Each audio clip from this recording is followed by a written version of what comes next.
Well, this is basis. This is basis. What am I talking? I'll try not to keep my headphones on. This is basis 137, part 1, and I've got this weird book, you say, and it's called Zener, Spirit of Place, and this man wrote it. Hello, Bob Osborne. How are you doing? Hello, Miles. I'm very well, thank you. Well, welcome. Bob, this is a heck of a thing. You even knew James, or you were aware of James Casbolt, and but you're here to talk about this book, and I have to say this book is an incredible, really deep, serious thing. So, what's it all about, Bob? What's it all about? Well, I live in an ancient village called Zener, which is a very weird and mystical place, and I am a writer and an artist, and I've had a long connection with St Ives and Zener itself. So 4 years ago, when I escaped lockdown, I'm a long researcher of D.H.Lawrence, so I actually turned up on the farm where Lawrence ran a commune during the First World War. So I was going to do some research on D.H.Lawrence's activities there. When I started investigating, three of my main interests are literature and art, specifically Cornish, espionage, and the occult. So what I found was a massive cocktail, a spider's web, where all these subjects that have interested me were all webbed up in a kind of most mysterious way. So when I started researching, I went way beyond Lawrence and then got involved with other stuff like Aleister Crowley, who of course was very active in Zener. I've uncovered a lot of truths that have been kept hidden for quite some time. I actually live on the farm when the commune took place, and about a year ago I decided to write this book after a lot of synchronicity, a lot of weird stuff happening to do with, let's put it, visitors, sex magic, occult, witchcraft. So what do you mean by the visitors? Well, where I live, it ostensibly is still a commune. For 100 years, it's been completely out of the way, and during the war, it was used by the likes of Lawrence and his German wife Frieda von Richthofen. Now you're talking World War One here. World War One, yeah. And the story of Lawrence arriving with Frieda von Richthofen is really bizarre. I'll go into it a little bit. They were looking for a Shangri-La to escape the First World War, and the idea was to find some utopia where they could form a commune and live completely freely, writing, communing with nature, and of course Tregerthen, which is the tiny hamlet which I own the farm there now, is ideal for that because it's in a very mystical place between the ocean and the moors, and it wasn't just Lawrence and Frieda that came down here. They came down with a ragbag of eccentrics, artists, musicians, occultists, mostly half insane. So they formed this commune, and Lawrence used to walk up to my farm in the First World War because he was he didn't have to go to war because he had such bad TB, so he was working on the farm. So he was actually teaching the farmers, how can we put this?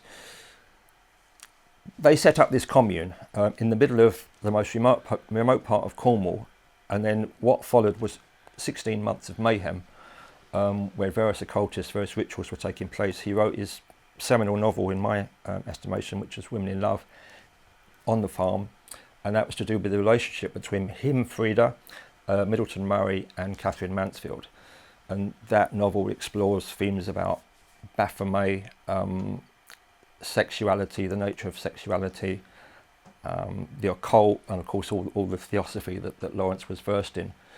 And it turns out he was then having an affair with a farmer, William Hockin, who was the ancestor of my neighbours, who actually owned on the farm where I am now. So this became a massive scandal. Also, Frieda von Richthofen being the cousin of the Red Baron, the ace fighter pilot, and Lawrence being very anti-establishment and pro-German to a certain extent, philosophically anyway, was suspected of spying and sending messages to German submarines. So in the book, I've deconstructed that whole story, looking at Frieda's background in a commune in Germany, her connections to the Bavarian military, Lawrence's connections to the occult, to Blavatsky, to blood consciousness, how much they were impacted by the spirit of place of the Zeno landscape, which is legendary.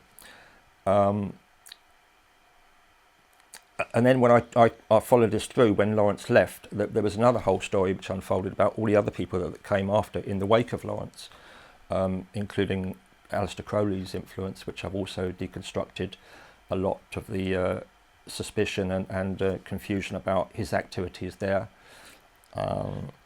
So Zena, which is this tiny village, has probably hosted two of the greatest counterculture icons of the 20th century, in my opinion, in D.H.Lawrence and Aleister Crowley. There's no sign, there's just a tiny hamlet with 3 cottages and the farm, which is where I live now. So it's quite remarkable. On the back of the book, I've used a quote where Zeno is still haunted by the ghost of D.H.Lawrence. You can still hear Frieda singing German songs, and Aleister Crowley's presence is still very much there. So the basis of the book is exploring the 20th century, all the things that went on there in this kind of heavenly little place, which has also got a lot of darkness. So I wrote this book last winter, and while I was writing this book, lots of weird things also happened, which I can go into at some point. A local filmmaker heard about my project because she was researching Crowley, Aleister Crowley, who had great connections with Lawrence's entourage.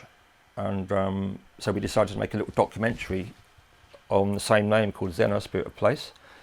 And concurrently, I wrote this book in 6 months. It's based on quite a lot of lifelong research, but also used a method called analectic writing, analectic thought, which is my version of gathering information, which I learnt from Robert Graves, who was a very important influence on my work and my life. So effectively, in 6 months, I managed to write the book, made a little documentary film on no budget with a handheld camera, and the book was published 2 months ago and is virtually sold out now. I did a limited edition of 666 copies, which has annoyed a lot of people. And the film is an hour-long documentary which has been shown 21 times at the Newlyn Film House and is now winning awards. It's won an award in Berlin yesterday at the International Film Festival, and it's won an award at Hastings as the best documentary. So the two projects have certainly caught a lot of imagination, and I think the fact that there's a lot of original research in there, and there's also a narrative that is not the narrative that the establishment or the literary coterie that run run things in this country approve of. I've unearthed a lot of information about Lawrence, about Virginia Woolf, about the whole Fabian network that operated not only in Bloomsbury and London, but also very much so in Zena. How my neighbour's house became the venue for Ribbentrop to visit in 1938, for Haile Selassie to be there in exile. In the League of Nations was also partly established at the house up on the hill from me, which is called Eagle's Nest, which is twinned with Birch's Garden.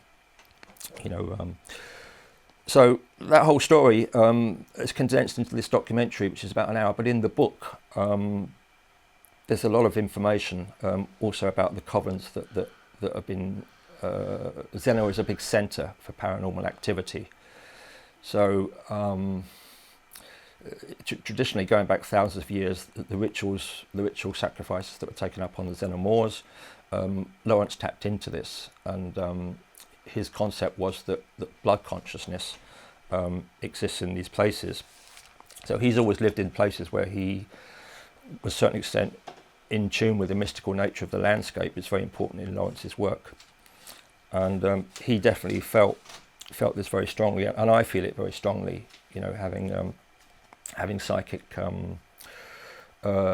connections. A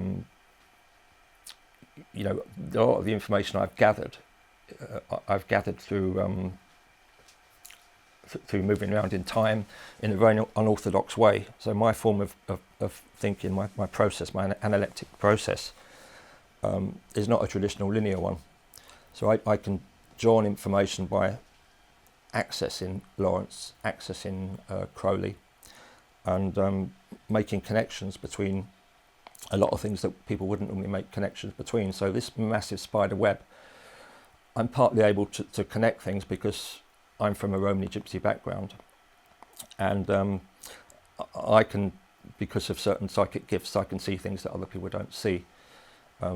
So I think one of the reasons this book has caught the imagination of a lot of people is it really taps into mystical things, and also the whole sinister nature of the 20th century. So this tiny hamlet, it didn't stop when Lawrence left. It didn't stop when Crowley left in 1938. It's been going on. It's still a commune. It has been a commune since the 1960s, a massive centre for the counterculture. And it's actually in the middle of nowhere, in this mystical place.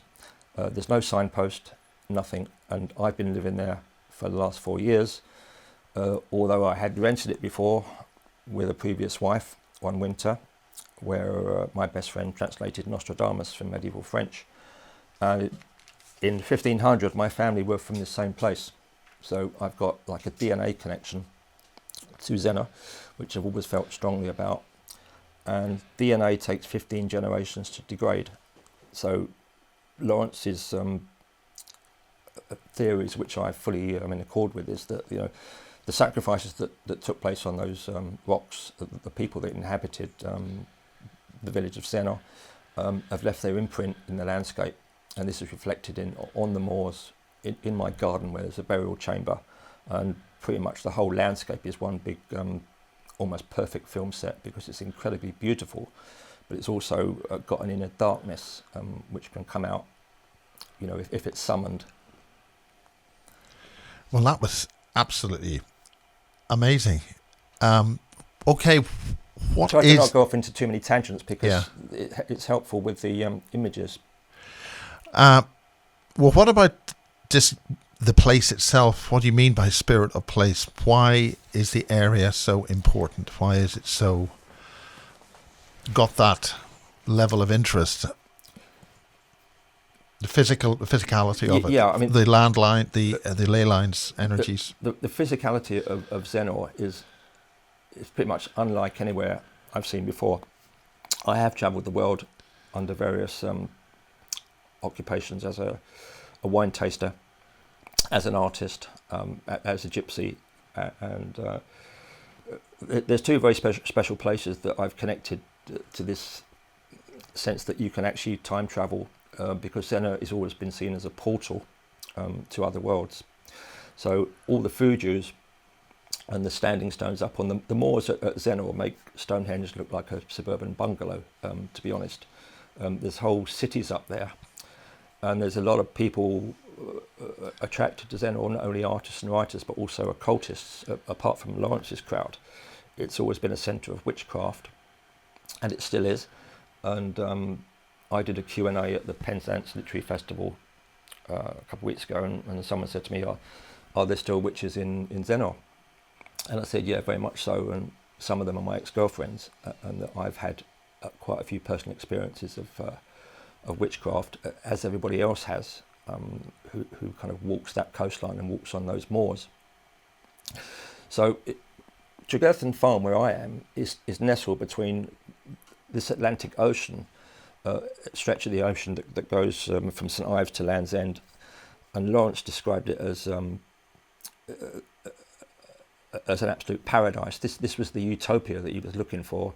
It had a heavenly blue sea that was all full of peacock colours, and he wanted to then form this Shangri-La there and live there forever. And he was attracted to the sense of the spirit of place is to do with his version of the landscape is laid out like a hieroglyph. So at the end of my back garden there's a chapel called Wicker. Now Wicker is the nearest village to me, and Wicker is also where they had the midsummer moots up on the downs called Burn Downs. So the Tregerthen was a centre for witchcraft in the Bronze Age, and the chapel at Wicker was where Lawrence used to go, and he believed that that was a coffin path that was laid out by the Phoenicians. And a lot of other artists have done research into that, as it's called the Tinner's Way, the coffin path, and also the witch's path.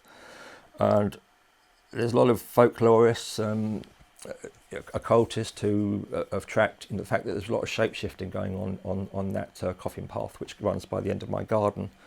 I've actually witnessed shape-shifting in Zennor on at least one or two occasions. And there's all the myths about the woman turning into a hare to run across the field.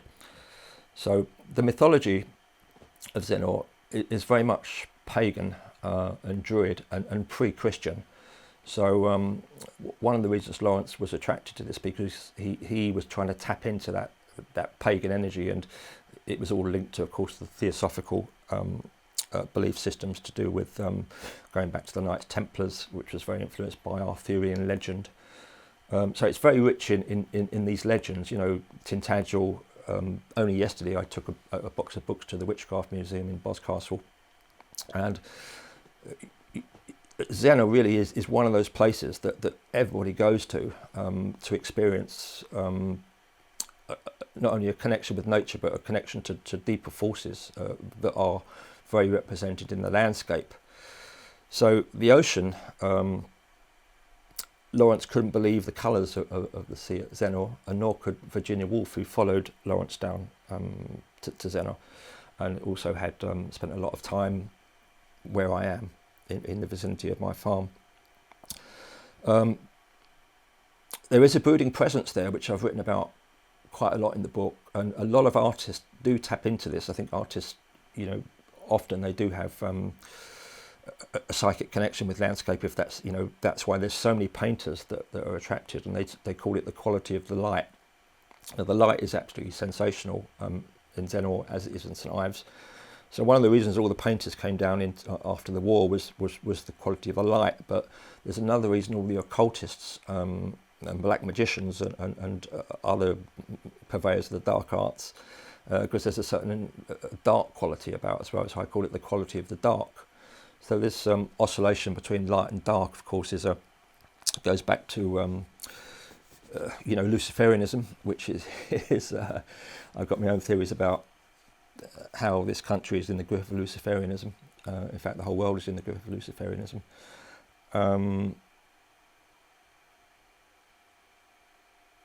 Yes, the landscape. It's absolutely incredible. It's incredible, and the actual farm I'm on, it does feel as though I've travelled back into another realm. And a lot of people that do come, I get artists coming to stay, writers, and they are very affected by it. And it is a life-changing experience. And there's many reasons why I was put into Zennor, and that's exactly how it feels in order to research this information. But the nature of my work is that I'm put into places, and Zennor is certainly one of the two places that I can tap in to things that are going on which are not very easy to explain. Well, what about the ley lines, the energy? If we go from the ground up itself, I mean... The ley lines... crossing ley lines. I wasn't an expert on ley lines until... Not I'm saying I'm an expert now, but I have researched ley lines. And when I was making this film, specifically, I interviewed a woman called Bar Miller. Now, she was married to a very famous dowser called Hamish Miller, and she's local to me. She's 90 now. He used to live there. You might know Hamish Miller. Yeah, Hamish. Hamish Miller sadly died, but I went to see... And we have a very, very wonderful lady here called Maria Wheatley. I'll be seeing this afternoon. Yeah, I know Maria Wheatley's work, and it's very good. And of course, she's explored the Michael line, which is very pertinent to Zennor, because when I got Bar Miller out, I went to see her and I said, look, can you come out and do me an interview about ley lines, because it's not something that I know a lot about. And her and Hamish, and Hamish's partner at that time, I think, called Paul Broadhurst, who was also been investigating ley lines in Cornwall for quite some time. They wrote a book called The Sun and the Serpent, where they track the ley lines that go from St Michael's Mount, ostensibly, all the way down to the Holy Land. And we went out to Zennor Head. And Zennor Head is the picture on the front of my book. Now, these two stones are called the Kissing Stones. Now, I've always had a thing about this place. That's one of my places. And I said to my kids, if I die, you can throw my ashes off there. And this is a place that Lawrence and a lot of other people have gone to. And it's just down the bottom of a track from Zennor Church. Now, Bar Miller came out and she doused those ley lines, and part of the work she did with Hamish Miller was that they found out that the portal that comes from Skellig Michael, which is in Ireland, which is the start of the St Michael line, actually runs through this portal here, and it goes down to down through England all the way to the ancient temples in Delos, to the Holy Land. So this Michael line is something that's very interesting. It's very pertinent to Cornwall, because the Michael energy, of course, is to do with, there's lots of mythology about St Michael, the Kundalini. Hamish Miller and Bar Miller realised that ley lines don't go in a straight line, they go weaving like a serpent. So underneath the whole earth, not just Cornwall or Glastonbury, of course, there's a whole network of ley lines. And she tracked these, and she tracked the energies from them. My interest was then piqued by the fact that I'm very interested in what the Nazis get up to, and there's clearly a Nazi interest in Zennor for lots of strange reasons, and this part of Cornwall. Was Hess down there? Rudolf Hess wasn't there. No, Rudolf Hess was around, because he used to come to parties at Lord Tregerthen's house, which I can go into. That's all connected to Aleister Crowley.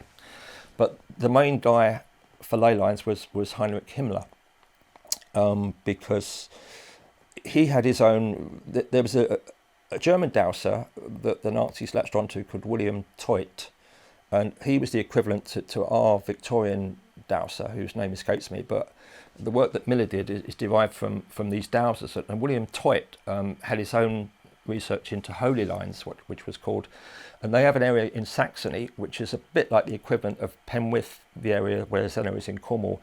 It's full of ancient ruins. It's got a lot of ancient pagan belief systems that go back through Druidism and paganism, and also Germany's own answer to this, which is the folk mythology that connects into later research. So Himmler was employing lots of dowsers, and of course the military intelligence here in England also employs not only dowsers, of course, but psychics, witches.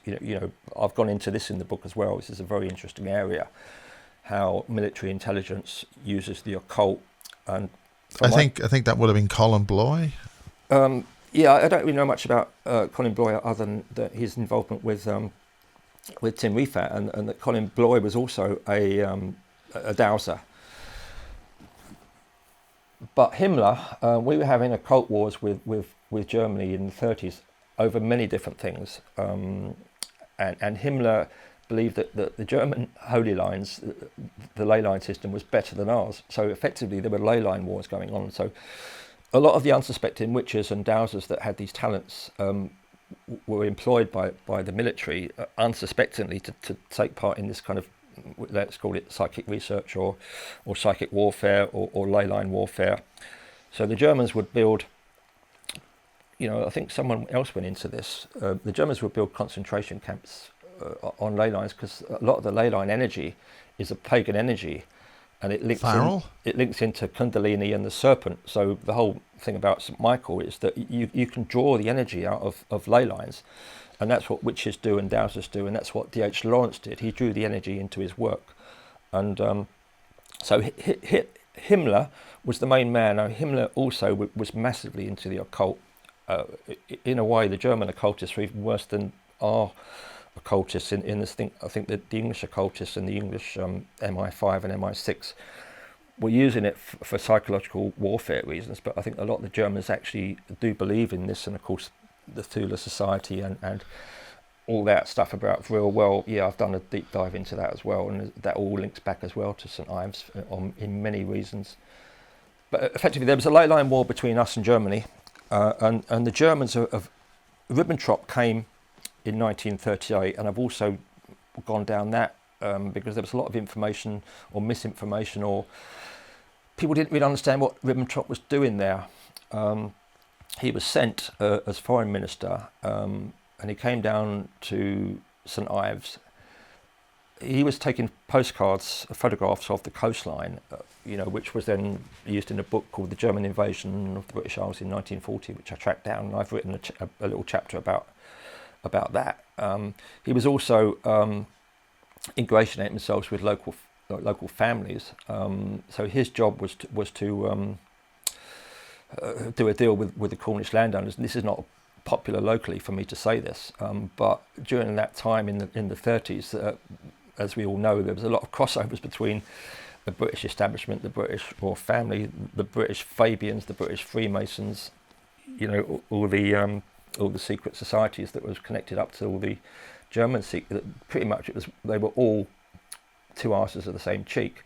So Ribbentrop came over and did a deal with the landowners that if they'd won the war, which I think a lot of the English establishment were kind of hoping they would, and who's to say they didn't? Well, they did. Well, we all know that. And the formal part of that only ended about 10 days ago. Yeah. Well, we all know what happened with effectively it was like the First World War. It was an occult war, so there was blood sacrifice involved as well, and harvesting energy. But Ribbentrop was doing deals so that when they won the war, and they were so convinced, one of the reasons they were convinced that they would win the war, according to Himmler, who had some very strange belief systems, was that their ley line system... And we're switching wars here, aren't we? Switching one... The Second World War, yeah. But then it never really ended anyway. Well, exactly. Their ley line system was superior to the English ley line system, so that's kind of... It sounds eccentric, but it's all about how much energy they can draw from the earth. So he was doing deals that he wanted to keep St Michael's Mount, but then Hitler took a liking to St Michael's Mount, which is in Penzance. Now, St Michael's Mount is on the Michael line, and also there's a lot of rumours locally about, child sacrifice and other things that go on in the dungeons at St Michael's Mount. Extinction Rebellion? Well, I was there when they had that G7 there. I was part of the protest against these parasites that took over the coastline and closed off the beach. And of course, Biden was due to come over and did come over, or if it was Biden or if it was a clone, who knows. They were due to go and have a lunch at St Michael's Mount, and I remember the people in Penzance were saying, "Well, lock your children up," because Michael's Mount, although it's revered by a lot of the Druids, it's got a dark energy there. Ribbentrop and Hitler were going to have that, and when they controlled Britain, Cornwall was going to be their base. So the Tamar is ideal for cutting off Cornwall from the mainland, so they can literally make it. That was going to be the headquarters of the Fourth Reich, and Ribbentrop was going to have Tregerthen Castle Hotel, which is where he stayed in 37, 38. He was also hanging out with a lot of the local landowners, going shooting, playing golf with the parents and the in-laws of artists that I knew, and I know their children, so I kind of know that story. Ribbentrop's aide was a guy called Spritzy, and he was also part of it. They were swilling champagne in Cornish country houses. Spritzy had a relationship with Colonel Belitho's daughter, Anna, and they fell in love. Anyway, when Ribbentrop got pulled back, he had £1 million. I think he had £1 million in those days from the Reichstag to disseminate among people in order to what they call gather friends. So I dare say he did ingratiate himself with certain people, and there's other locals that I've spoken to, older people now. I like interviewing old people who've got these memories that necessarily don't go into the official narrative, that if the Germans had set foot on Cornish soil, there was a land army, a group of farmers who were armed with shotguns. The Cornish don't really like invaders from any place, even Devon or London. So they were going to take out all the landowners, and they had a list of people they were going to take out who they believe had colluded with the Nazis. So Ribbentrop was there, and Rudolf Hess, yes, Rudolf Hess was also there. Rudolf Hess was involved with a guy called Lord Tregerthen, who was an occultist, a friend of Aleister Crowley. Aleister Crowley, as a Colin Wilson, who wrote a book called The Outsider, rightly said, weaved through the counterculture of Britain like a serpent. And I tracked down all his connections to Crowley's a massive subject. You know, I've gone into Crowley's sex magic and his summoning of demons. You know, the Babylon workings, the stuff with Hubbard and Jack Parsons, and all. You know, there's endless research you can do on Crowley. But I tried specifically to limit to his activities in Cornwall. So Crowley was, of course, involved with just about all the intelligence agencies that you can imagine in some capacity, as well as being a seriously talented occultist. He was running covens there, and he was supposedly thrown out of Zennor in 38, 20 years after Lawrence was thrown out. Crowley was thrown out and had magic water thrown in his face by the vicar of Zennor after a ritual sacrifice on the Zennor Moor. So there's people that believe that this sacrifice, which happened in May 21st, 1938. I've done a whole chapter on this stuff. It's all been redacted.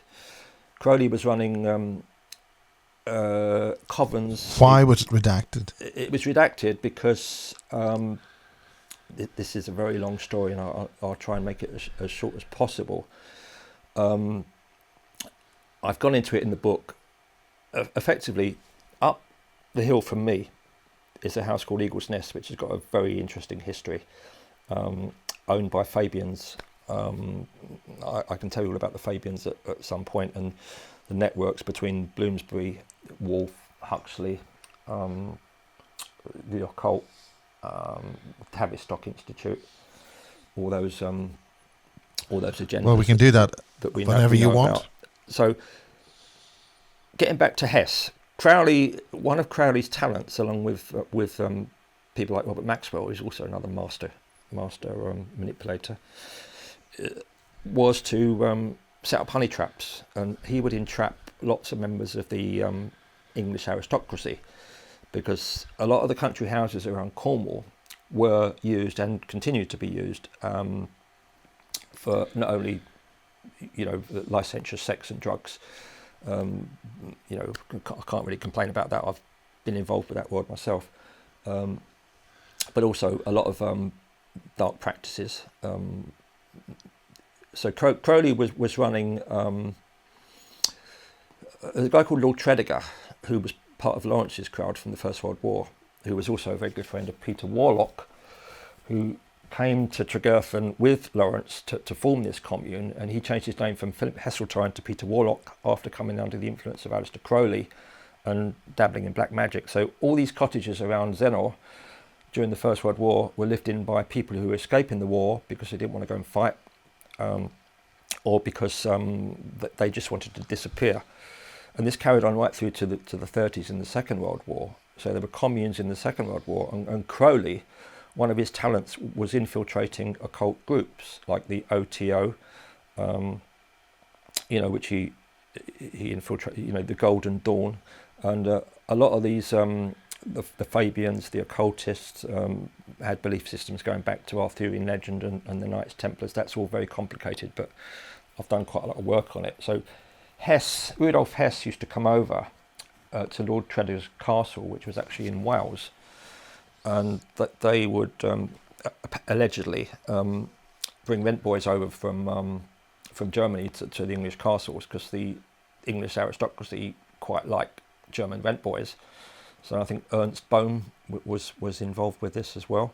So they would then go home and away. They'd go over to these castles in Bavaria and have similar, you know, sex orgies, drug orgies, the use of mescaline and all hallucinogenic drugs, you know, was absolutely rife among these circles, including people like Virginia Woolf, who people seem to think is some kind of Bloomsbury. She spent all her time in Cornwall recovering from addictions to peyote and various other drugs. So Hess was involved with the occult crowd, and then of course, there's so much that links up. Himmler. Well, just consider this to What be. do you want to talk about? Well, consider this to be sort of like an introduction, and then we can separate that into different things. I mean, the whole thing about the Nazis, it's a very complicated story. But Hess was in Cornwall. I've got no evidence that he was in Zennor. Crowley was running a witches' coven, and there's a place up on the moors, literally a 20-minute walk from me, called the Carn, which is notoriously haunted, and there's all rumours about shape-shifting.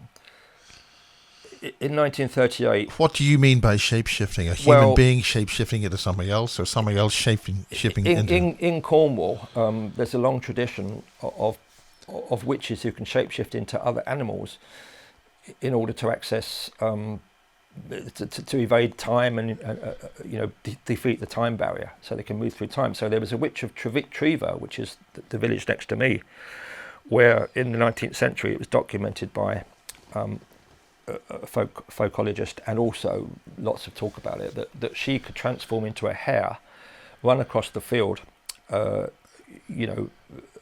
miles to St Ives to get food and things, and then come back and then transport back. So the path at the end of my garden is the witch's path.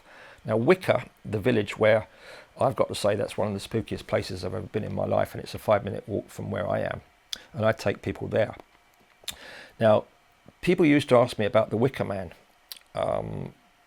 because the film The Wicker Man, and people used to say I should take them to Wicker, especially if they wanted to get a spooky experience. So they'd go, oh yeah, I see what you mean, it's a real bad vibe here. And I've seen a lot of stuff in Wicker. Now, it also transpires that Wicker was owned by my ancestors. So the guy that owned Wicker Farm was called Robert Osborne. Now, my name is Robert Osborne. So this is one of the many weird things that's happened to me since I've been down there. Wicker, when I did research, I found out that the guy that wrote a book called Ritual, and I've given this evidence in the book, was an actor called David, I've forgotten his second name. He was in London. He was on holiday in Cornwall.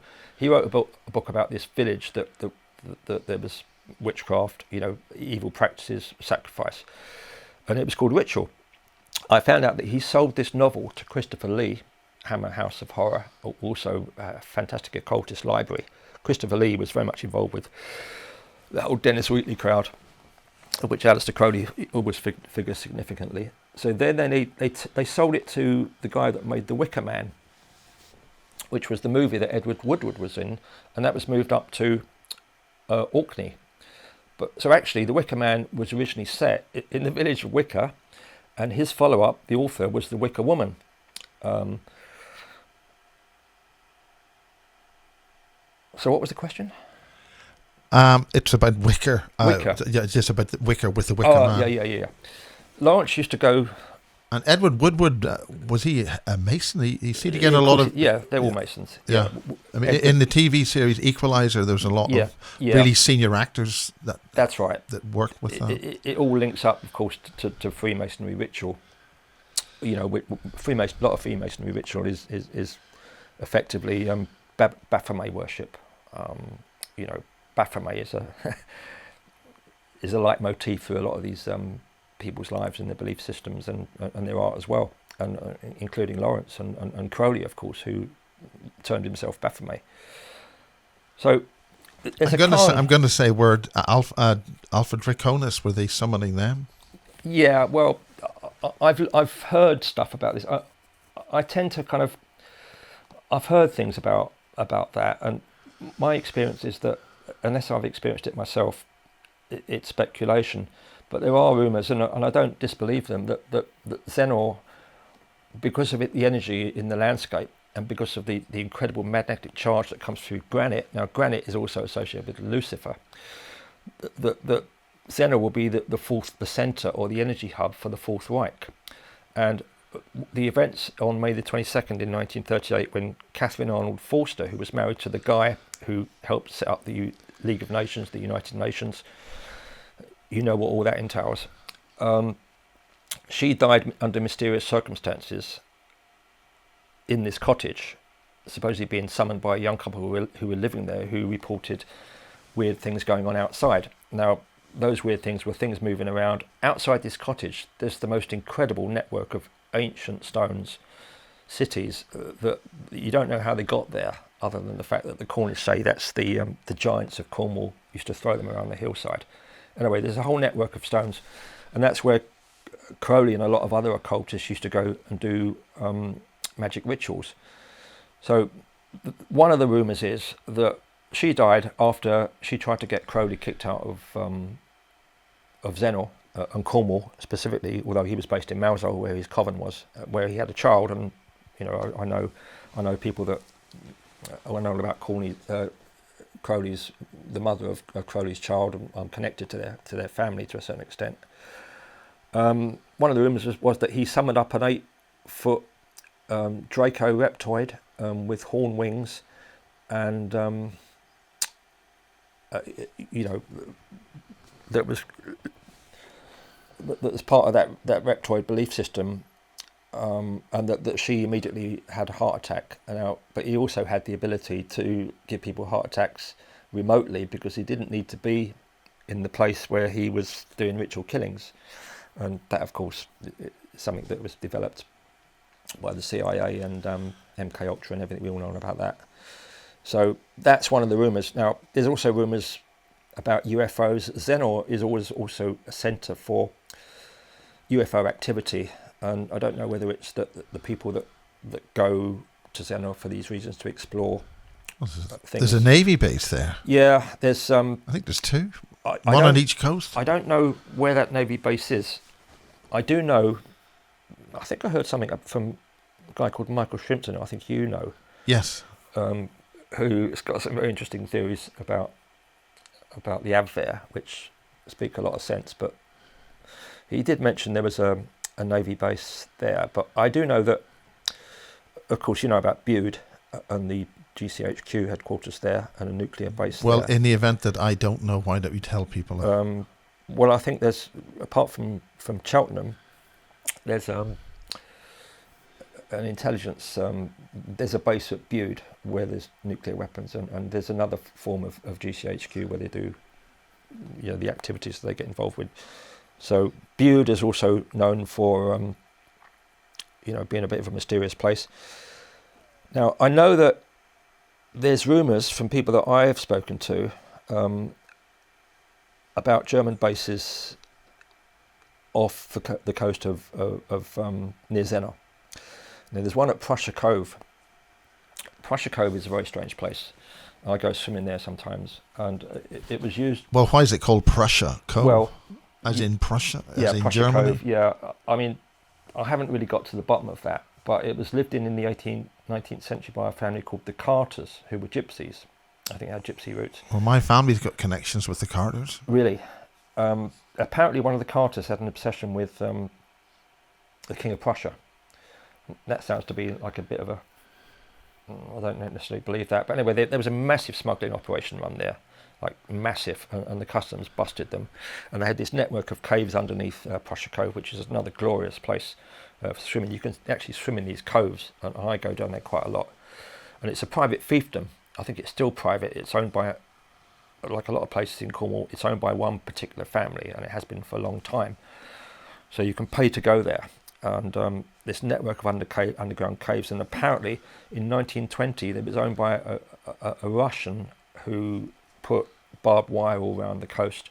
It was a very mysterious place, and again there was rumours about Germans being there.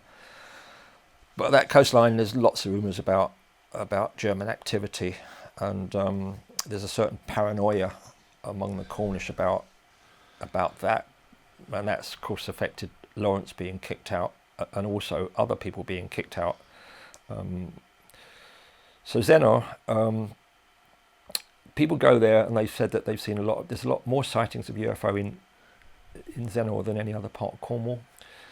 So I've heard also the stuff, I think Michael Prince said about seeing things coming out, and I think he used to go to Zennor, and we did an interview with him. I've seen some of his, aka James Casbolt. Yeah, Casbolt, and I think he went down with a guy called Jay Rodrigo. Yes. who I've got mutual friends with.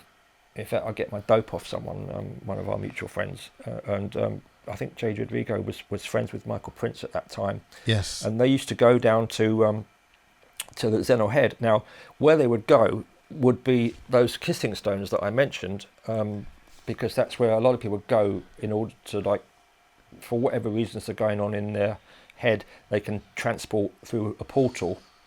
So, you know, there are people that believe there's portals at Zennor, apart from the obvious St Michael portal, that grow, and there's a lot of activity, reported sightings around St Ives Bay and Zennor Head, and there's a place called Man's Head as well, which is another very magical place where I've been to research and write, and the kind of thinking I do, which is, you know, I try to access information, but not through linear methods. So I go to these places, and then if I have something I want to find out, I find that information will come to me, and that's the analeptic message, analeptic thought processes. So it's not the same thing as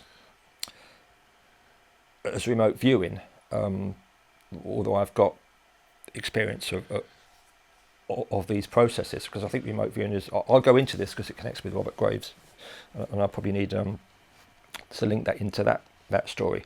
So yeah, a lot of UFO activity at Zennor, a lot of witchcraft. I've been up on the Cairn on Halloween. I took my kids up there because both my kids at that time were going to have a spooky evening where they all their friends down, and where I live on the farm, I've got cottages and things like that. It's absolutely idyllic, and it's very, very secluded. So one of the things we do with people who are interested, especially if they're interested in spooky stuff, which I am, you know, ghosts and things like that, is we take them up to the Cairn. And I took my kids up there one Halloween when light was fading. And of course, he walked in, and there was a goat being sacrificed in the altar. And of course, a lot of the Crowleyites and the Satanists and black magic are constantly trekking up there. So there's goat sacrifice taken out, and I've seen a goat on a crucifix in a local pub for a private party only 2 years ago. So it's one of those places that it attracts. How far is that away from St Morgan? St Morgan, yeah, quite a way. Right. Yeah. I know that the UFO, there is a Cornish. I don't really know anything much about UFOs, but there is a Cornish UFO Society, and I think they get quite a lot of people who go looking around Zennor. You know, and they've seen stuff. You know, I won't say. I think it's one of the more active UFO groups in the UK, along with the Birmingham one. Although I understand they just cancelled their last meeting through lack of support, which is a bit of a shame. But then that kind of thing, most people who live in that part of Cornwall, certainly around Zennor, are involved in some kind of paranormal activity. Let's put it that way. Well, what other ways would you like to put it? Well, either they research it, they use it for their art, they're Wiccan, you know, I know a lot of Wiccan witches, or they're black witches, I know a few of those as well,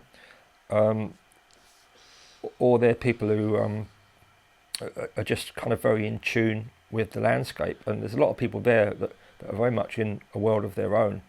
I know people in Zennor that have never actually been outside of that area, and there's actually people in St Ives that have never been beyond, you know, beyond more than 5 miles. So Zennor's a very insular place, and the farmers there, the local community, to a certain extent, I've fallen foul of them, just like Lawrence fell foul of them, and just like Crowley fell foul of them, because what Lawrence was doing was tapping into this this energy and this blood consciousness, and of course then he pursued local farmers and had an affair with the local farmer who owned my farm, and that was a massive scandal because, you know, quite apart from the fact that it was illegal in the First World War, Lawrence was involved with or very heavily interested in ritual sacrifice and ritual activities. So Women in Love, which is actually one of my favourite novels, great film by Ken Russell, by the way, with Ollie Reed, does explore a lot of that, a lot of the stuff that was going on there, like going up and having sex rituals on the moors, on the stones, and also sacrificing people. So there's people that Middleton Murray, who was his neighbour, who didn't want to get involved with Lawrence's suggestions about going up there. So a lot of it is in symbolism with Lawrence's work. But effectively, all the people that come to stay with me are affected by the landscape. I've only got to take them up on the moors to the sea, swimming in a little cove where I can access, where nobody can go to. And it's one of those places that people always feel as though they got an affinity. So when I wrote this book and I made this little film, ostensibly it was all filmed at Tregerthen, which is the hamlet where I live. But I didn't want to attract a lot of attention. I still get people coming on tours in my courtyard, in my garden. So I find sometimes American tourists or Lawrence scholars wandering around trying to find out where it all took place. So there's no signs because the farmers took them all down because they don't want to be connected to these group of people that have literally come in and tapped into local things that have been kept, local energies and local practices that have been going on for thousands of years and still. I mean, has the farm ownership changed, or have they been bought over by hedge fund people, all that? Well, stuff? no. This is another interesting thing that the farm. All my buildings were, after Lawrence left, were lived in by animals. So there was a piggery, there's the hayloft, and there's cattle, things like that. So the little cottages and the old barn on my land was lived in by, worked by painters right up to the 60s. Now the farm was owned by the Hocking family, and I've written a chapter about them. And it was the Hocking family that Lawrence had. I won't say affair, but I don't know what he engaged in he talks about it graphically in Kangaroo, the book that he wrote after leaving Cornwall. And of course this was a scandal that was hushed up. And Frieda von Richthofen, his German wife, also, you need to understand about her background in the commune in Montverita, and that she was... and where's that? I think if images come up, I can talk about Montverita. Well, we'll do that later on. It's a very interesting story, and it's very pertinent to communes that... Tregerthen was really the first commune that then spread to Mexico, California. All the communes that we've all lived in through the 1670s are all based on this doctrine. So when the Hockings... Lawrence was kicked out in 1917 by the British intelligence, ostensibly for spying on the Germans, spying on the English for the Germans. But I've got my own theories about that. I mean, was he spying? That's one of the $1 million questions. When I go to do these book signings and Q&As after films, the two things that people ask me, quite rightly, because it's people love a bit of scandal, is what was the true nature of Lawrence's sexuality, and were D.H.Lawrence and Frieda von Richthofen spying for the Germans? And I say, well, it's an incredibly complicated story, especially the second one, because as far as I'm concerned, Frieda von Richthofen was an agent of the New World Order, which... Well, isn't this where it all really was happening? This is where their plans were laid. The New World Order is not a new thing. The New World Order is a Fabian agenda, and a lot of the planning was taking place in places like Zenor, in these country houses where the League of Nations was partly formed. It's incredibly complicated. It links back to Huxley, to H.G. Wells, to the Tavistock, to Malthus, and as he said in his writings about Mars, where they hatched their plans against us, an invasion from Mars. Well, yeah, I can tell you about H.G. Wells and Aldous Huxley and George Orwell, and the extent that these were programmers. This is all prescriptive programming. But anyway, to a certain extent, Lawrence was a patsy, and he was caught into that trap unwittingly. I always feel an affinity with Lawrence because he was an outsider, like I am, and never really fitted into the establishment. In fact, any maverick, the establishment hates you if you're doing any creative work, and you're a maverick and you won't follow the narrative. So or comply. Poor old Lawrence, yeah, I'm probably next to be kicked out, but poor old Lawrence, He knew what was going on.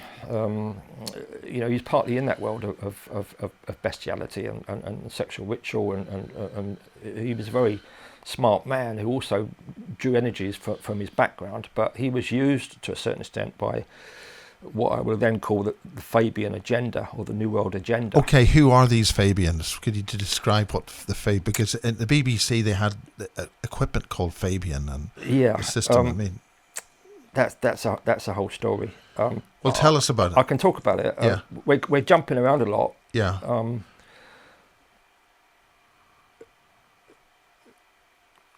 We can talk about the Fabians, but it also partly links into what happened to me with my childhood and my education. Okay, tell us how you want to say. This is you say what you want to say.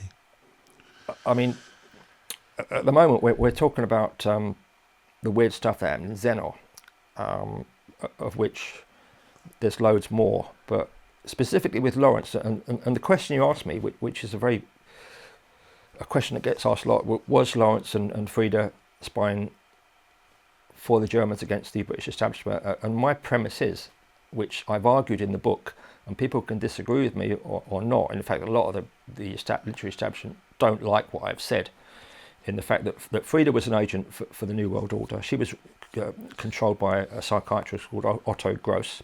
Lawrence was controlled by Frida to a certain extent.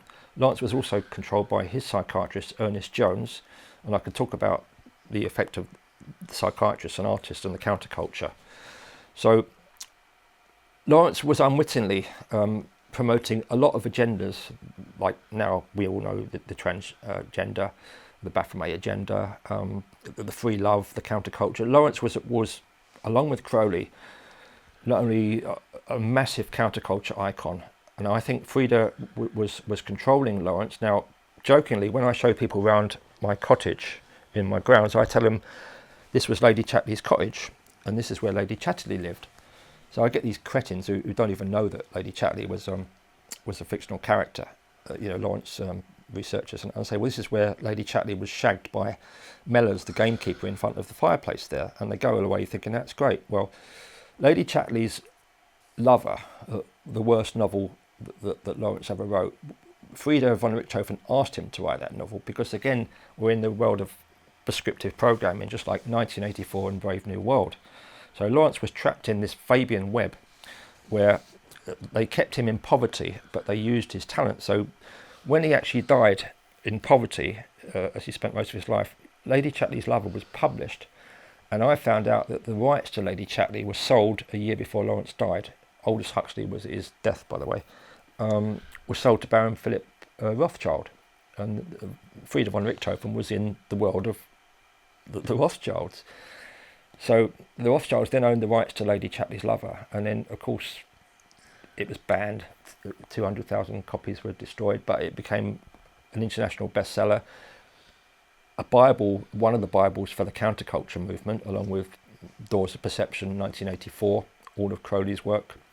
So Lawrence was in that world of, he's best known for a novel that he didn't want to write, but he was literally inveigled into writing, whereas his poetry, which is his best work. So to a certain extent, Lawrence was a victim, and he was spying unwittingly, passing off information or disseminating information for the agenda which became the Tavistock, the Bilderberg, the New World Order, the Fabian agenda, which was all formulated in Victorian Britain by these entities, these families that I can also chat about. What do you mean by an entity? Well, we've had a little bit of a break, and what we're going to do is we're going to talk about the Fabians in this introductory part of this brilliant story about Zenor and Bob Osborne. Yeah, the Fabians, I think to understand the agendas that the Fabians have been putting in place for the last 100 or so years, more than that probably since mid-19th century, it kind of puts everything into perspective about what's been happening now and recently. So, as regards what we were talking about, Zenor, people need to look at someone called Edward Bulwer Lytton. I don't know if anyone knows about him, but he was MP for St Ives in 1827. He was a dandy, a very early rock star of the Bohemian intelligentsia, and he wrote a very interesting book called The Coming Race. Now, The Coming Race was effectively set in Tibet, and it took a lot of examples, a lot of influences from Francis Bacon's book New Atlantis, which was a 16th century book about how a coming race was going to transform the world. One of the premises of Bulwer-Lytton's book was that there was a race underneath caverns called the Anna, and that this race had access to Vril. So Vril is his version of energy, prana, life force. What's the difference between that and orgone energy that Wilhelm Reich would talk about? It's similar. You know, the Nazis, certainly William Reich, his orgone boxes, that's a very interesting story, and that links into the commune in Ascona. But anyway, Vril, which incidentally is interesting when you look at Bovril, you know, which is, I don't know if there's any connection there, but Bulwer-Lytton's theory was that this race was was very advanced, had advanced technology, and they had access to alien technology, and that they used this Vril energy, which was effectively Vril. Vril, heard of Vril, yeah, and it was Vril that later informed the Thule Society. So this Vril energy it can take on many forms. There's various conspiracy theories about injecting Vril as a force into your eye in order to take on supernatural powers. Is that the origins of the Hollywood sort of so-called black eye? Yes, yeah, that's connected to Vril. But Bulwer-Lytton was a remarkable character. He was a member of the English aristocracy. He was also bisexual, very flamboyant, and he was almost like a rock star ahead of his time. And now that's very pertinent because one of the people that he influenced was David Bowie, and I can chat about that in a minute. But Edward Bulwer-Lytton wrote this book called The Coming Race, and this was a great influence on people like H.G. Wells. So H.G. Wells later wrote his famous science fiction books, which are brilliant. You've got to say, you know, like The Time Machine, I think 1897, The War of the Worlds, and a lot of these were drawn on the concept of alien species infiltrating, you know, humanity and transforming it. So Wells was an early one of the prominent Fabians, and when I talk about Fabians, the Fabian Society was officially formed in 1890s by a guy called Havelock Ellis. Incidentally, Havelock Ellis was also a sexologist, part of the Lawrence's crowd. In my terms, he was a complete wrong-un, and I've researched his life. He wrote in Carbis Bay, which is just down the road from St Ives. He wrote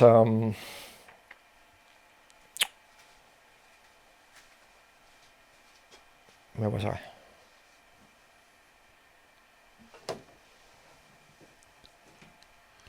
Yeah, he more or less laid out the documents for the Fabians. Now, he was part of the world that was very much centred around the Huxleys and the Darwins. Now, the Huxleys are probably one of the most significant families of the last 200 years, and I have some personal experience of the Huxleys. It was T.H. Huxley who was termed Darwin's bulldog. So the Darwins, the Huxleys, the Wedgwoods, all intermarried, and they were all really the people that created the whole concept of the British Eugenics Society. So eugenicism is something that is very important, a central theme of Fabianism. So their belief system was that there was an elite that have always ruled this world. So the Darwins would only marry within the Huxleys. These three Victorian families more or less created the whole fake theory of evolution using Charles Darwin. T.H. Huxley, who was Aldous' grandfather, wrote a lot of papers about how the world needs to be depopulated and that the eugenics should become an agenda, and that there was two class systems or caste systems. Now, they were all interested in the Indian caste system, which is why they did so much research into what went on with India. And their idea of a caste system, which was later adopted by Aldous Huxley, who links into both D.H. Lawrence and Aleister Crowley in Brave New World, is that you have the elites that have access to occult knowledge, and this occult knowledge is something that has been handed down through generations through these families. You know, you can look at the Knights Templars, the Anunnaki, you know, the ancient bloodlines, the Committee of 300. All that stuff is to do with what they call esoteric knowledge, and this is not something to be shared with the masses. So even Lawrence, who had access to this knowledge, went along with this theory that there's two sets of knowledge. There's hidden knowledge, which is occult knowledge, and there's the general knowledge, which is disseminated out to the masses, or the goyim, or the sheep. So the Fabians was a very elitist agenda, and it was based on what they perceived to be ancient English bloodlines, many of whom traced their bloodlines back to either Nephilim or ancient tribes of Dan. You know, they're obsessed with their bloodlines. So when Charles Darwin, who was put forward to disseminate the theory of evolution to the Victorian society, basically the theory of evolution is an agenda, one of the big agendas they set up to take away the sense of what they call purpose. So purpose is your connection to the divine. So at that time, in order for the scientists to create this new world, or the New World Order, this is all laid out in Victorian times by the likes of Darwin and Huxley. So you had to separate man from God. And this is where you get into the Luciferian belief system, which we can go into at another time. So people like Nietzsche, who wrote God is Dead, this whole new nihilism was based on scientists or technocrats who have access to this knowledge being in control of the world. So when Charles Darwin's wife died, he married his mother's sister. The Huxleys, the Darwins at that time, the Rothschilds also were very much marrying their cousins. So they believed they had an elite bloodline, and there's always been a fascination with DNA. So they believed they had DNA which was superior to the DNA of the masses, or the goyim, or the whatever you call them. You know, in Huxley's book Brave New World, I think it's the Epsilons. So Huxley's grandfather, T.H. Huxley, was taking a lot of beliefs from people like Thomas Malthus. And Malthus established what's called Malthusianism, which effectively is that you go away from your connection to God, and God must be destroyed so that man becomes God. And in order to do this, you separate their connection to the divine. So Darwin's theory of evolution, which I think is, you know, all these dinosaurs, you know, no one saw dinosaurs before Victorian times, and the Huxleys, the Darwins, created this concept of Fabianism, which was then developed through various literary puppets like Havelock Ellis and H.G. Wells. Now, H.G. Wells is very connected to the Huxley family, and also, of course, they were all high-level Freemasons, you know, needless to say, and they were also occultists who either had a Rosicrucian background, or they were devotees of certain lodges or Knights Templars organisations. So H.G. Wells wrote these incredible science fiction movies about how the two class systems and the time machine. You know, this posh guy in Richmond has a dinner party, and he explains to his friends how the time machine you can travel backwards and forwards in time, because I think they had this access to this technology, and a lot of this technology comes through altered states of consciousness. So it links into people like Blavatsky, who believed that through ritual and through Luciferian belief systems and through certain Freemasonic rituals, you can travel in time.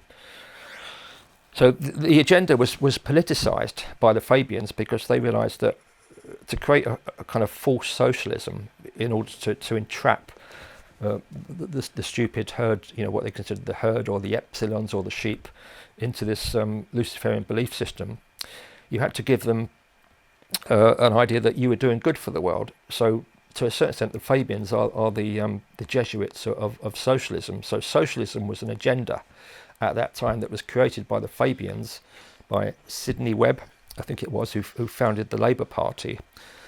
And one of the instruments that the Fabians had, they were based around Tavistock Square, Bloomsbury, so a lot of those great thinkers of the day, and they were, highly intelligent, brilliant people in the world of economics, in literature, in art, people like Maynard Keynes and Lytton Strachey and the Wolfs.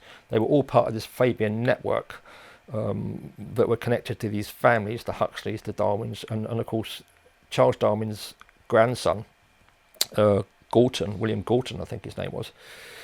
He wrote a book called The Next Million Years, and they mapped out the future.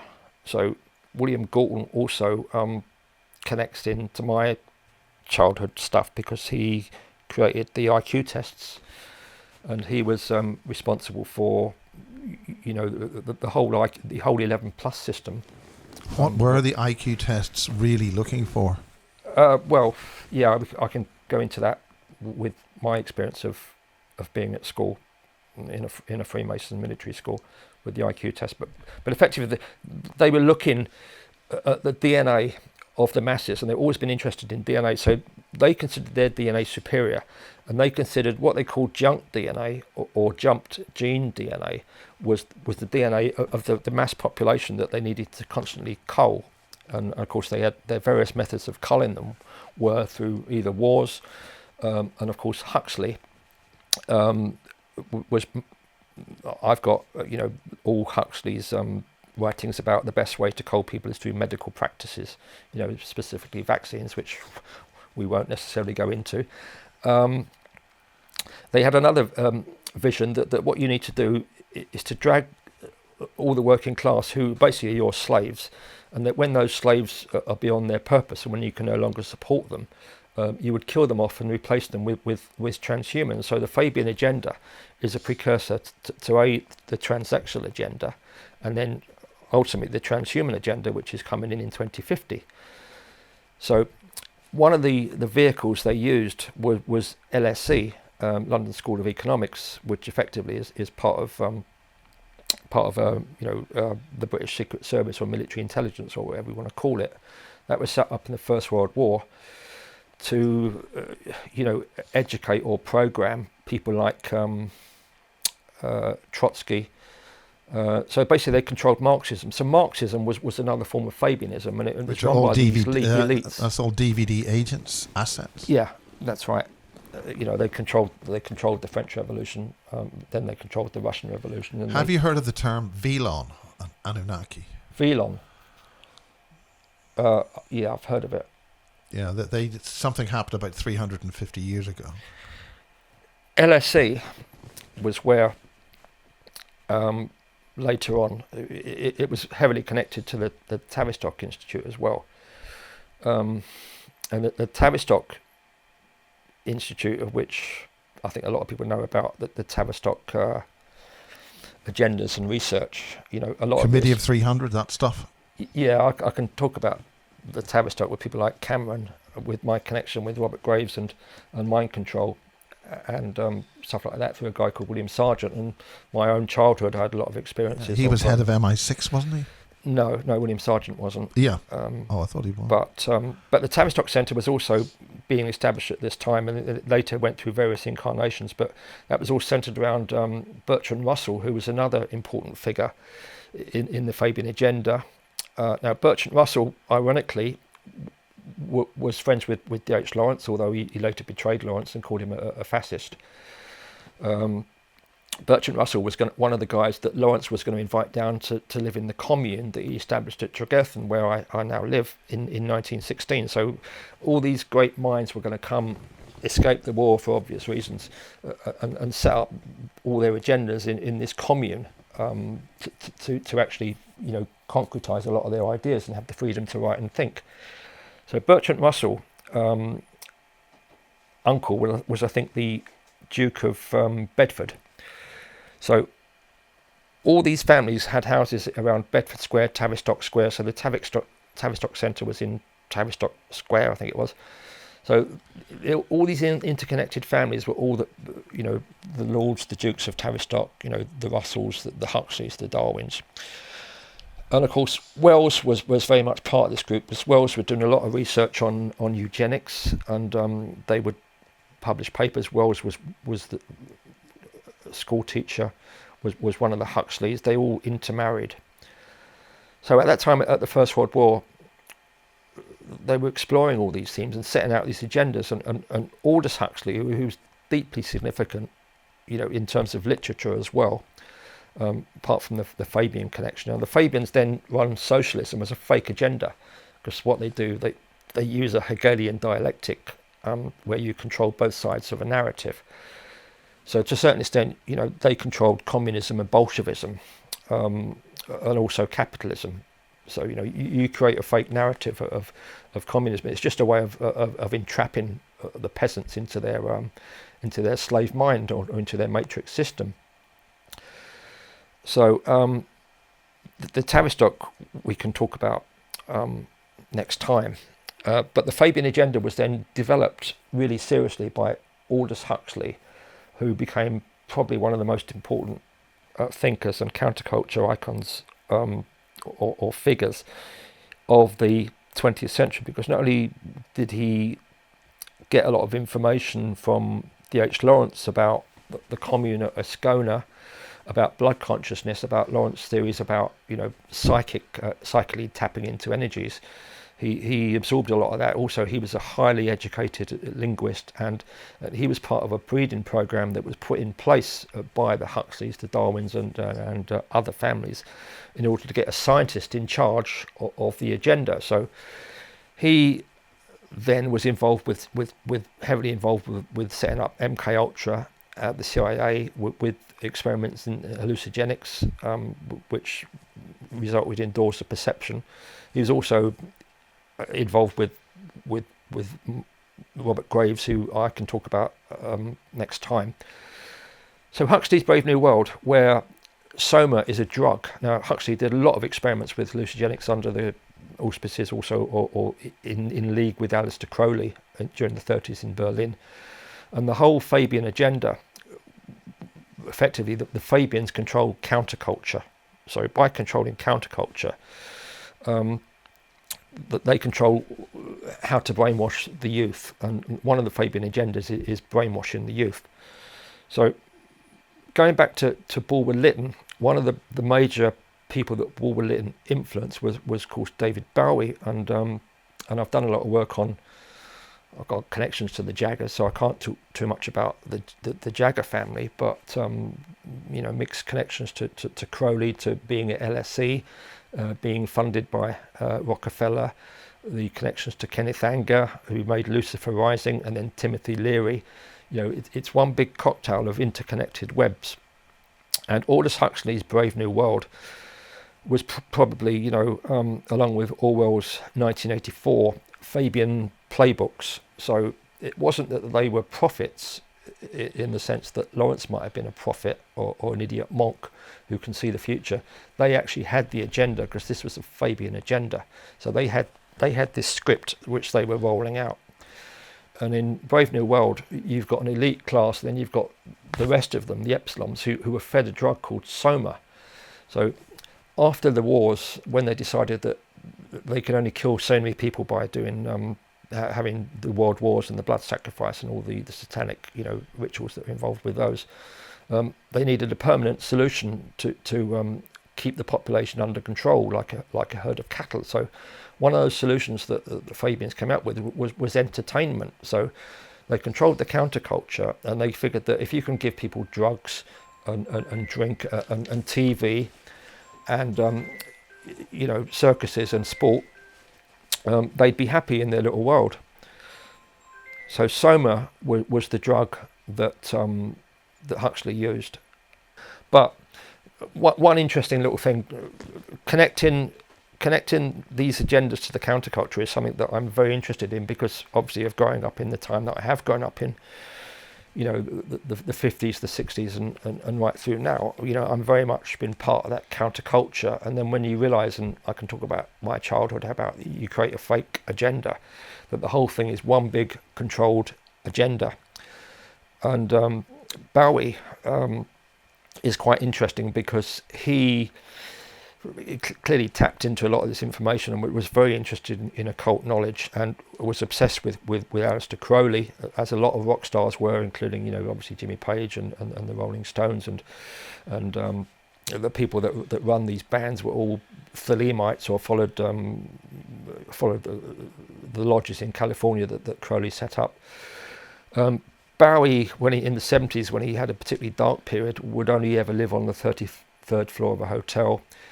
He was very interested in Himmler.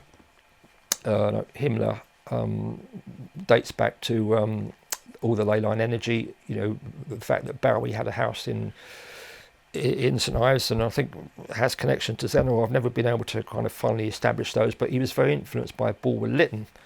So Bulwer-Lytton's book, The Coming Race, effectively is about an alien or an alien intelligence that inhabits humanity and then become corrupted by drugs, alcohol, TV, the whole paraphernalia of the modern world.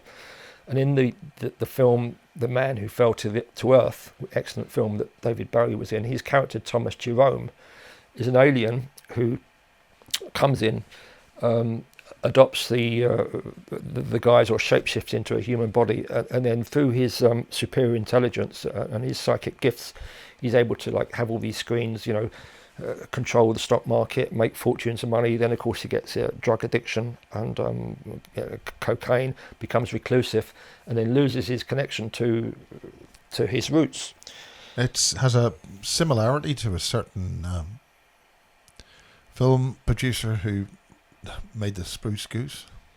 Yeah, a lot of these films are, of course, part of the prescriptive program. So this has been heightened, especially with Hollywood, with all the satanic stuff coming out of Hollywood. The post-apocalypse movies like Mad Max, great films, but it's more or less explaining what's happening to you. And so the two most important probably books that demonstrate the Fabian agenda and what was in store for the likes of the plebs were Brave New World and 1984.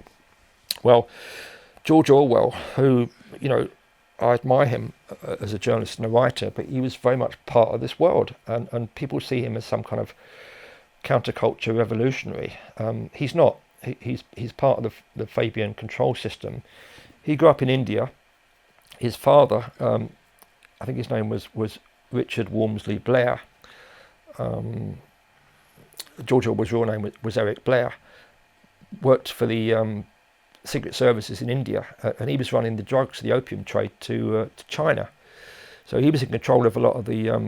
We were basically the English Empire was getting the Chinese addicted on opium. And the Chinese are not happy about that. Well, one of the reasons why they had such an interest in Afghanistan was, which is obvious, is to access all the opium. So and then the Americans, of course, took over that business, that crime syndicate. So effectively, the British East India Company is just one big crime syndicate. And George Orwell's father was literally drug involved in the drugs business. And Orwell grew up in this world. Orwell went to Eton.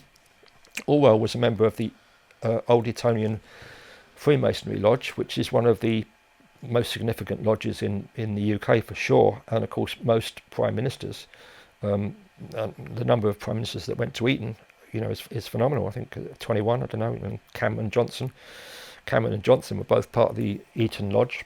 So when Orwell was doing his left-wing causes, being a left-wing revolutionary, going to fight in the Spanish Civil War, supposedly on the right side, and then doing his work in Paris as a plongeur, when he wrote that fabulous book, Down and Out in Paris and London.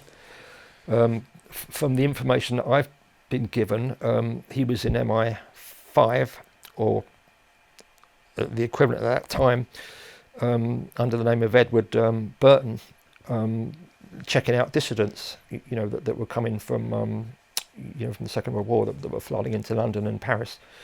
So there's always an element that he was also part of the military or British intelligence. At the same time, he's writing in 1884, and it's in this revolutionary prophet. But the thing is, these books aren't. It's all part of an agenda that was laid out 100 years before, just like the New World Order and what people like Schwab are talking about.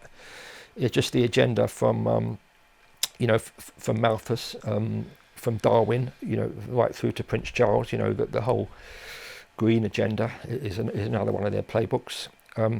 So when we're talking about Fabianism, it's an elitist control structure with various families that might or not be part of the so-called Illuminati, but certainly they're very interested in their bloodlines, and they restrict the intermarriage between them, which obviously leads to them having a lot of cretins. And I've had a lot of experience with these people, and a lot of them are seriously inbred. And when they do experiments on research in order to find a cure for all these inherited diseases and cancers and things like that, which who's to say that they don't have those already? Partly it's to solve their own genetic problems, so that they can go forward into this brave new world when they are, the people that are left that are either interacting with alien technology, whether that be AI in terms of artificial intelligence, which is part of the Fabian agenda, that links up to Harari and people like that. And Harari is just a descendant of this mindset that goes back to Huxley, to Darwin, to Thomas Malthus, to Bertrand Russell, who wrote Principia Mathematica in 1913, which basically said that everything is reduced to logic. So everything can be so basically humans are hackable creatures. So when you talk about eugenics and the Galton Foundation, which was changed from the British Eugenics Society to the Galton Foundation because it sounds better, even though it was still run by some of the Nazis that we colluded with, to create what we created now. The agenda was to promote their own longevity, not necessarily to extend the lifespan of the peasants, who they eventually would just need to get rid of.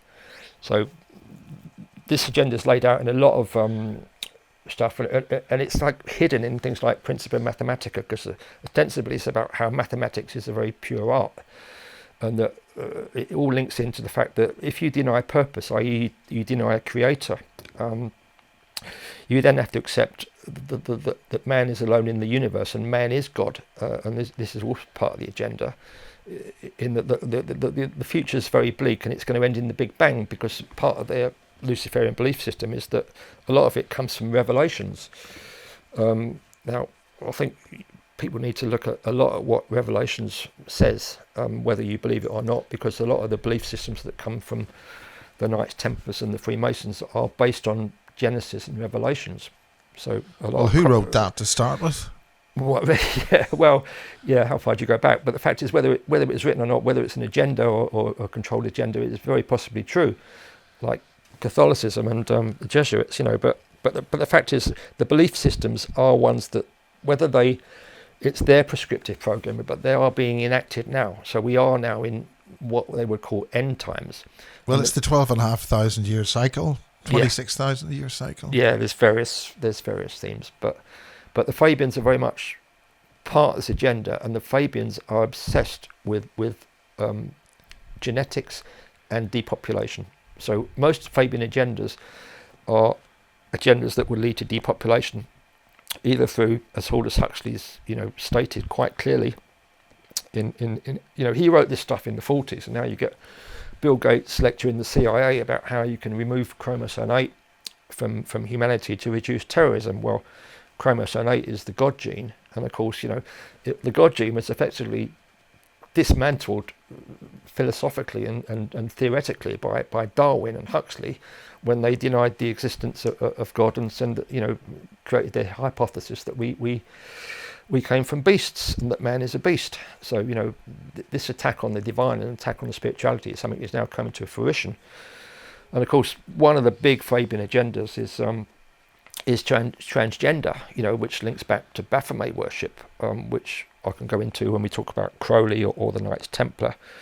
And once you can merge the sexes into a unipolar world as opposed to, replacing duality, and there are a lot of Crowley's magic rituals that he perfected in places like Zeno and wrote about, which I've looked into, are to do with this. Sex magic is a very significant part of how you access hidden esoteric knowledge and hidden powers through Kundalini. So the transhuman agenda, once you can merge the sexes. Now, LSE, the gay movement, not slagging off gays, but the gay rights movement was created at LSE, I think, in 1971. The transgender movement predates that, and that comes from a guy called Havelock Ellis, who I mentioned before, who was part of not Lawrence's crowd, but part of the Fabian crowd, very much part of the Bloomsbury set, and it was him that established the philosophy or the textbooks of what Fabianism would be. And this is drawing on the previous bit. So he's very much part of that Victorian world. And he did this in a hut in Carbis Bay, just down the road from Zenor. And he also had a lot of visitors to his guest house, including lots of cross-dressing, and it was influenced by a guy called Carpentier, who wrote The Intermediate Sex. So Havelock Ellis was one of the first proponents of transgenderism. He was also the first person to take mescaline in this country in 1897, believe it or not. And what's that? Mescaline is the drug that then Huxley, it got its various names like peyote, and it was a form of later become LSD. So it was an early form of LSD. It was a hallucinogenic that the Fabians were all experimenting with. So he was the first person to literally promote hallucinogenic drugs in terms of using it for creativity. Also the first person to start predominantly advocating transgenderism. Now also he, Bertrand Russell, and a lot of others, I'm not going to say that they were wrong-uns or nonces, but a lot of them spent their time going around North Africa, and as far as I'm concerned, most members of the British establishment, certainly a lot of the ones that I've come across in my childhood and various activities, are wrong-uns, if you know what I mean. So I've always had this theory. Well, what do you know? This country is run by nonces. What do you mean by that? Nonces. I mean, the child trafficking, the ritual. The ritual sacrifices that go back thousands of years. There's lots of children go missing in historically in Zeno. Like I researched the mermaid myth there, which I can go into another time.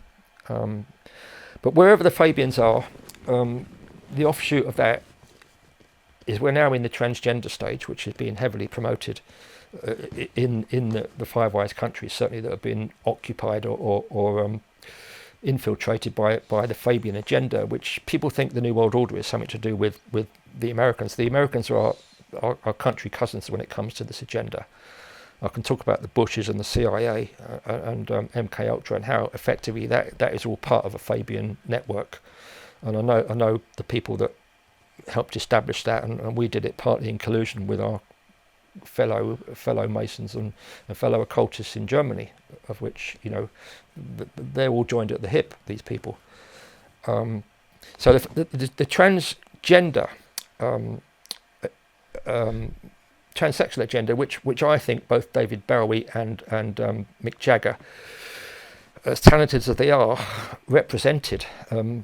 This is a program, just like in order for, they were lovers, in order to facilitate this movement towards transgenderism, which is an offshoot of dandyism, which goes back to Bulwer Lytton, who was the original dandy. I mean, he had sex with both Disraeli and Lady Caroline Lamb, and this was the first time this kind of hippie movement was being promoted. And of course, I come up from the hippie movement myself, Isle of Wight and drugs and a lot of hanging out with a lot of people in that world. So when you realise that you're then part of just a bigger agenda, and once they can crack the transsexual agenda, which is Ike, the next one is transhuman, because if you can merge man and women, and this is where Baphomet and Crowley did a lot of magical work, for good or bad. I don't know whether it's either of those, but the next stage is to merge man with the machine. So now obviously we know about the chip, the nano chip. The fact that Well, the MOD are talking about that. Yeah. I mean, that's enhancement. They're calling it. That's the mark of the beast, which this has been discussed by all the Fabians, by the likes of Wells. It's called a mind. It's a mind implant. So Tavistock, MK Ultra, Sargent. All the experiments they were doing on the children, the likes of me and the other people that you've interviewed, was a very real thing post-war. And I know a lot of people, apart from myself, who were put into these programs, for whatever reasons at that time, sent to special schools, and then are constantly been like trying to be dragged into Freemasonry or into the secret services, for whatever reasons. And so the Fabian agenda, they pretty much run counterculture. And they've run it from when it was here with the Beatles, and the Stones, who were run by what's his name, the manager, who his father was in the CIA. All the people in Laurel Canyon, the whole California thing, all the lodges, Timothy Leary, it's all Fabian counterculture. Well, that's a huge subject. Yeah, that is a big subject. But it's also interesting the way that it's also interesting that the way that the whole agenda that's happened with this vaccine thing all came through with what were all those alphabet agencies doing. Yeah, Huxley wrote about this in 1948. This has all been planned, and of course Porton Down, Tavistock. There's probably stuff I won't.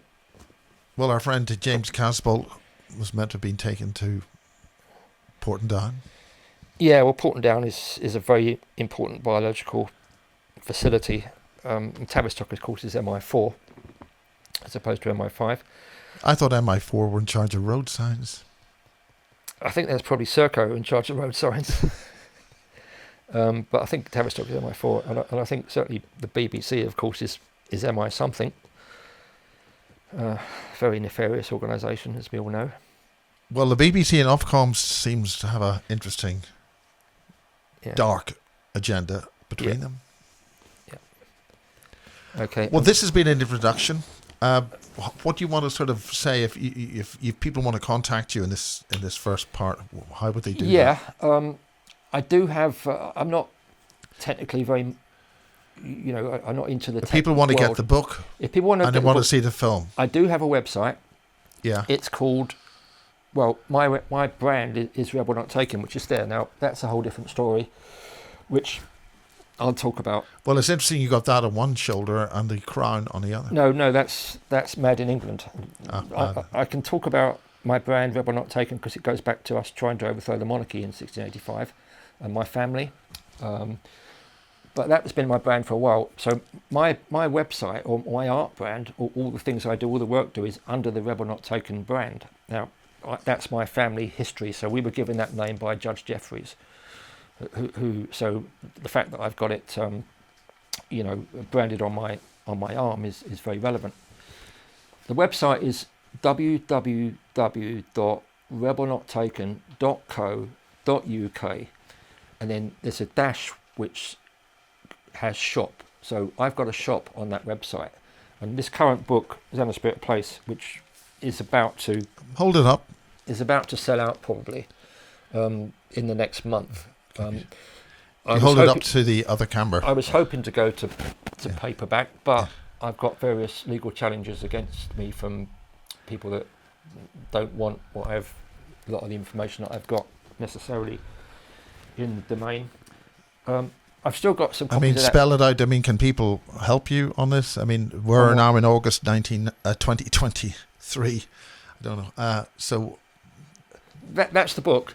The film is on its circuit of kind of film festivals at the moment, especially in Europe, because they're very supportive. Okay, we can do this as a separate little thing, as a basis news thing. What's happening with this book? Just give a summary of the book and the film and what's happening. The film, the book, Zen, a Spirit of Place, is my probably some of 50 years of research into secret societies, occultism, literature, the connection between those three things. Specifically with regards to where I live now, which is a tiny hamlet called Tregerthen in the ancient village of Zennor, where Lawrence, Virginia Woolf, Frieda von Richthofen, Aleister Crowley, lots of highly influential people have hung out. So it documents the 20th century, and then it goes off into looking at the nature of their particular form of devil worship, the links between Fabianism and occultism, Freemasonry, the Knights Templar, Baphomet worship, devil worship, covens, military intelligence, the control of counterculture. So there's a lot of that in there. There's a lot of research, and a lot of it is original research, and a lot of it is not necessarily meets the approval of the literary or the artistic establishment, which I've constantly been pretty much at odds with all my life. So that is available now. There's also, on that same website, there's a book which was written about 12 years ago. Yeah, tell us exactly what you want to show and do. This is really important for Basis News, Basis TV, and this is August 2023. This was a book written about my early work in Cornwall when I first lived in St Ives in the 1990s, when I jacked in my career as a wine taster and various other dodgy occupations that I'd had. You literally went off grid again, many times I go off grid. I wrote a chapter on this about my ancestry, which partly explains the Rebel Not Taken brand that I have, which a lot about my gypsy ancestry as well. And also there's a bit about my great uncle who was in the freak shows in America. Employed by Barnum and Bailey. He was also Queen Victoria's bodyguard. So that's quite an interesting story too. And who was your uncle? George the Giant Augur. Right. I'll talk about him. And there's stuff about how I was picked up as a kid because of my psychic abilities to go to a school, a Freemasonry school run on kind of military lines. And then various tests and things like that. Well, that's good fun. Yeah. And we'll call that a wrap, and we'll see you again on more updates for this major, very important stuff that you're doing. It's extremely important, and good to see you. Okay. Okay. Thank you. Bye. Be lucky.